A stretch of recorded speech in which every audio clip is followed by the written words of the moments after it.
இறுதிக்கட்ட போரில் மஹிந்தவின் மனைவியிடம் கையளிக்கப்பட்ட பிள்ளைகள் எங்கே? ஸ்ரீதரன் எம்பி கேள்வி. தவிக்கும் இலங்கையர்களை உடனே தேடி கண்டுபிடியுங்கள், அதிகாரிகளுக்கு ஜனாதிபதி உத்தரவு. திருகோணமலைக்கு கொண்டு செல்லப்பட்ட ஈரான் போர்க்கப்பல் காரணம் குறித்து வெளியாகியுள்ள தகவல். ஈரானின் அதிரடி நடவடிக்கையால் இலங்கைக்கு ஏற்பட்டுள்ள பெரும் ஆபத்து. மத்திய கிழக்கில் வெடித்துள்ள போர், வளைகுடா கடற்பரப்பில் சிக்கியுள்ள ஆயிரக்கணக்கானோர். ஈரானின் அடுத்த தலைவர் தெரிவு, முக்கிய முடிவெடுக்க உள்ள ட்ரம்ப், அடுத்த கட்டத்தை நோக்கிச் செல்லும் போர்க்களம்.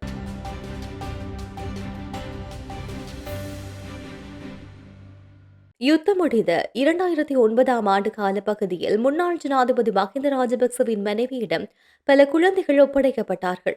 அந்த குழந்தைகளுக்கு என்ன நடந்தது என நாடாளுமன்ற உறுப்பினர் சிவஞானம் ஸ்ரீதரன் கேள்வி எழுப்பினார். நாடாளுமன்றத்தில் நேற்றைய தினம் உரையாற்றிய போது அவர் இந்த கேள்வியை எழுப்பியுள்ளார். அவர் மேலும் தெரிவிக்கையில், இன்று சர்வதேசத்தில் படுகொலை செய்யப்பட்டவர்கள் குறித்து பேசுகின்றோம். இதேபோலதான் அப்போது செஞ்சிலுவையில் பெண் குழந்தைகள் விமான தாக்குதல் மூலமாக மோசமாக கொல்லப்பட்டார்கள். அவர்களுக்கான நீதி இதுவரை கிடைக்கவில்லை. தமிழீழ விடுதலை புலிகளை சேர்ந்த பலர் சரணடைந்தார்கள். ஆனால் இதுவரை அவர்களுக்கு என்ன நடந்தது என்று தெரியவில்லை. வவுனியாவிலும் முல்லைத்தீவிலும் போராளிகள் சரணடைய வைத்தார்கள். ஆனால் அவர்களுக்கு இன்று வரை நீதி கிடைக்கவில்லை. தமிழீழ விடுதலை புலிகளின் தலைவரின் மகன் பாலச்சந்திரன் சரணடைந்த போது குழந்தையொன்றும் பாராமல் பிஸ்கட் கொடுத்து படுகொலை செய்தார்கள். ஊடகவியலாளர் இசைப்பிரியா சரணடைந்த போது அவர் பாலியல் துன்புறுத்தலுக்கு உள்ளாக்கப்பட்டு படுகொலை செய்யப்பட்டார். எனவே வடக்கிலும் கிழக்கிலும் நாட்டில் யுத்தத்தின் போது பாதிக்கப்பட்டவர்களுக்கு நீதி பெற்றுத்தர இந்த அரசாங்கம் முன்வர வேண்டும் என்று கூறினார். தற்போதைய நெருக்கடி சூழ்நிலையில் வெளிநாடுகளில் பணிபுரியும் இலங்கை தொழிலாளர்கள் மற்றும் இலங்கைக்கு வருகை தந்துள்ள சுற்றுலா பயணிகள் எதிர்கொள்கின்ற பிரச்சினைகளை தீர்ப்பதற்காக வெளிவிவகார, வெளிநாட்டு வேலைவாய்ப்பு மற்றும் சுற்றுலாத்துறை அமைச்சு மற்றும் துறைமுகங்கள் மற்றும் சிவில் விமான சேவைகள் அமைப்பு என்பவற்றின் வழிகாட்டலின் கீழ் முன்னெடுக்கப்படும் திட்டங்கள் குறித்து ஜனாதிபதியின் கவனத்துக்கு எடுக்கப்பட்டுள்ளது. மத்திய கிழக்கில் யுத்த சூழல் நிலவுகின்ற பகுதிகளில் உள்ள சுற்றுலா பயணிகள் மற்றும் வெளிநாட்டில் பணிபுரியும் ஊழியர்களின் பாதுகாப்பு மற்றும் நலன்புரி நடவடிக்கைகள் குறித்து எதிர்கால செயற்பாடுகள் குறித்தும் ஆராயும் கலந்துரையாடல் ஜனாதிபதி அன்றகுமார திசாநாயக்க தலைமையில் நேற்றைய தினம் பிற்பகல் ஜனாதிபதி அலுவலகத்தில் நடைபெற்றது. வெளிநாடுகளில் உள்ள இலங்கையர்கள் மற்றும் சுற்றுலா பயணிகளின் பிரச்சினைகளை முன்வைப்பதற்காக தூதரகங்கள் ஊடாக 24 மணி நேர அவசர சேவை மையங்கள் செயற்பட்டுள்ளதாகவும் அவை வெற்றிகரமாக இயங்கி வருவதாகவும் இங்கு சுட்டிக்காட்டப்பட்டது. இதுவரை கிடைத்துள்ள தகவலின்படி மத்திய கிழக்கு நாடுகளில் உள்ள எந்தவொரு இலங்கையருக்கும் பாரிய பாதிப்புகள் ஏற்படவில்லை என்றும் தூதரகங்களின் உதவியை நாடுபவர்களுக்கு தேவையான வசதிகள் அளிப்பதற்கு தேவையான நிதி அந்தந்த தூதரகங்களுக்கு ஏற்கனவே அனுப்பி வைக்கப்பட்டதாகவும் இங்கு தெரிவிக்கப்பட்டது. இலங்கையில் தங்கியுள்ள சுற்றுலா பயணிகளுக்கு தேவையான உதவிகளை வழங்க இலங்கை சுற்றுலா அபிவிருத்தி அதிகார சபையினால் 1912 அவசர இலக்கம் அறிமுகப்படுத்தப்பட்டுள்ளதோடு வெளிநாடுகளில் உள்ள இலங்கை ஊழியர்களின் பிரச்சினைகளை முன்வைப்பதற்காக வெளிநாட்டு வேலைவாய்ப்பு பணியகத்தினால் 1989 அவசர அழைப்பு இலக்கம் அறிமுகப்படுத்தப்பட்டுள்ளது. இந்த அவசர இலக்கத்துக்கு கிடைக்கும் அனைத்து தகவலும் தொடர்ச்சியாக புதுப்பிக்கப்படும் எனவும் விசேட விமான வசதிகள் கோரி இதுவரை எந்தவித கோரிக்கைகள் முன்வைக்கப்படவில்லை என்றும் இதன்போது சுட்டிக்காட்டப்பட்டுள்ளது. அத்தோடு இலங்கைக்கு வந்துள்ள வெளிநாடுகளில் பணிபுரியும் ஊழியர்கள் மீண்டும் கடமைக்கு திரும்புவதற்கு கால அவகாசம் பெற்றுத்தருமாறு சம்பந்தப்பட்ட தூதரகங்கள் ஊடாக கோரிக்கை விடுப்பதற்கு தீர்மானிக்கப்பட்டுள்ளது. இலங்கையின் கடல் எல்லைக்கு அருகில் நங்கூரமிடப்பட்டுள்ள ஐரிஸ் புசஹேரி என்கின்ற ஈரானிய கப்பலில் பயணித்தவர்களில் ஏனையவர்களும் உரிய நடைமுறைகளை பின்பற்றி துறைமுகத்துக்கு அழைத்து வரப்பட்டதாக கடற்படை ஊடக பேச்சாளர் கொமாண்டோ புத்திக சம்பத் தெரிவித்துள்ளார். குறித்த கப்பலில் இருந்து 204 பேர் கொழும்பு துறைமுகத்துக்கு அழைத்து வரப்பட்டு பின்னர் வெலிசரை கடற்படை தளத்துக்கு அழைத்து செல்ல நடவடிக்கை எடுக்கப்பட்டுள்ள நிலையில் இந்த விடயத்தை அவர் குறிப்பிட்டுள்ளார். இதேவேளை கொழும்பு துறைமுகம் வணிக ரீதியாக முக்கியத்துவமானது என்பதால் பாதுகாப்பு கருதி இந்த கப்பலை இலங்கையின் வடகிழக்கில் உள்ள திருகோணமலை துறைமுகத்துக்கு இலங்கை கடற்படை கொண்டு செல்வதாக இந்திய ஊடகம் ஒன்று செய்தி வெளியிட்டுள்ளது.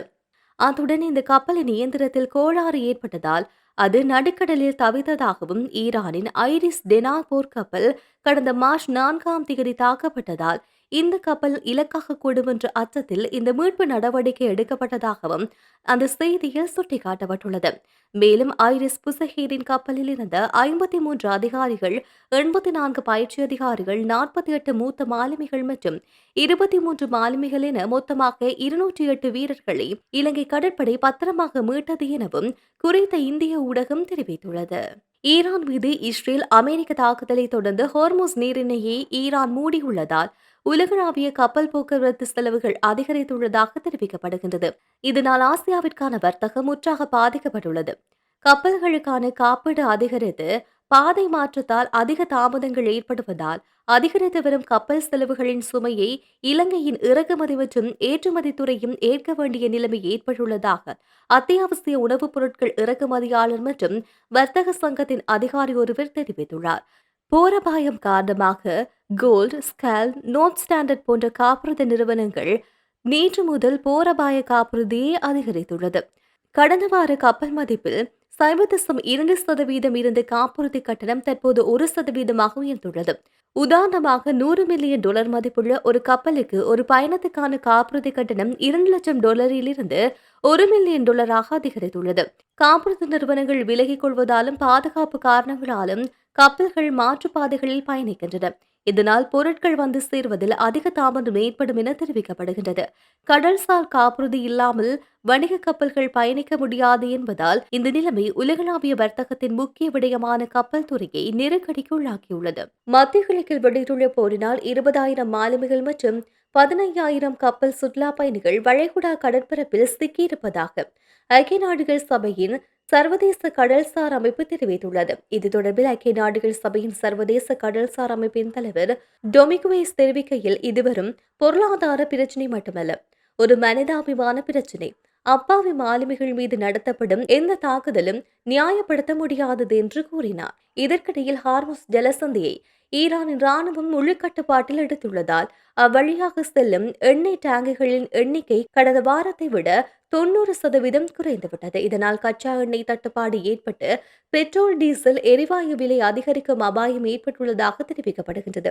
இதேவேளை தேவைப்பட்டால் அமெரிக்க கடற்படை எண்ணெய் டேங்குகளுக்கு பாதுகாக்க வரும் என்று அமெரிக்க ஜனாதிபதி டிரம்ப் தெரிவித்துள்ளமை குறிப்பிடத்தக்கது. ஈரானின் அடுத்த தலைவரை நியமிக்கும் செயல்முறையில் தான் ஈடுபட வேண்டியது அவசியம் என அமெரிக்க ஜனாதிபதி டொனால்ட் ட்ரம்ப் கூறியதாக அமெரிக்க ஊடகம் ஒன்று செய்தி வெளியிட்டுள்ளது. ஈரானின் அடுத்த தலைவரை தேர்வு செய்வதில் வெனிசுலா மாதிரியான தீர்வை நடைமுறைப்படுத்த ட்ரம்ப் முயற்சிக்கின்றாரா என்ற கேள்வி எழுந்துள்ளது. பொதுவாக ஈரானின் உச்ச தலைவரை தேர்வு செய்வது அசம்பிளி ஆஃப் எக்ஸ்பர்ட் என்கின்ற அமைப்பின் பொறுப்பாகும். இந்த அமைப்பு இஸ்லாமிய குடியரசின் உச்ச தலைவரை நியமிக்கின்றது. ஆனால் இப்போது அந்த முடிவில் தனிப்பட்ட முறையில் தானும் கருத்து சொல்ல விரும்புவதாக ட்ரம்ப் தெரிவித்துள்ளார். ட்ரம்ப் அளித்த நேர்காணலில் மறைந்த உச்ச தலைவர் அலி ஹமேனியின் 56 வயதான மகனான மொஜாபா ஹமேனியுடன் இணைந்து பணியாற்றும் வாய்ப்பை அவர் நிராகரித்துள்ளார். அவர்கள் நேரத்தை வீணாக்குகின்றார்கள். ஹமேனியின் மகன் பலவீனமானவர் என்று அவர் குறிப்பிட்டுள்ளார். மேலும் வெனிசுலாவில் டெல்சி ரொட்ரிகஸ் தொடர்பான விவகாரத்தில் நான் ஈடுபட்டது போல இந்த நியமனத்திலும் நான் ஈடுபட வேண்டும் என்றும் அவர் தெரிவித்துள்ளார். ட்ரம்ப் நிர்வாகத்தின் பார்வையில் வெனிசுலா நிக்கோலஸ் மதுரோ பதவி நீக்கப்பட்ட பின்னர் ஆட்சிக்கு வந்த டெல்சி ரொட்ரிகஸ் அமெரிக்காவின் ராணுவ நடவடிக்கைகளை பின்தள்ளி புதிய உறவை உருவாக்க தயாராக இருந்தது முக்கியமாக கருதப்படுகின்றது. ஆனால் தென் அமெரிக்க நாடான வெனிசுலாவும் மத்திய கிழக்கு நாடான ஈரானின் அரசியல் அமைப்பிலும் ஆட்சி முறையிலும் முற்றிலும் வேறுபட்டவை. எனவே வெனிசுலாவில் நடந்தது போல ஈரானின் இஸ்லாமிய ஆட்சியில் புதிய தலைவரை தேர்வு செய்வதில் அமெரிக்க ஜனாதிபதி நேரடியாக ஈடுபடுவது எப்படி சாத்தியம் என்பது தெளிவாக இல்லை என்று பகுப்பாய்வாளர்கள் கருத்தை முன்வைத்து வருகின்றனர்.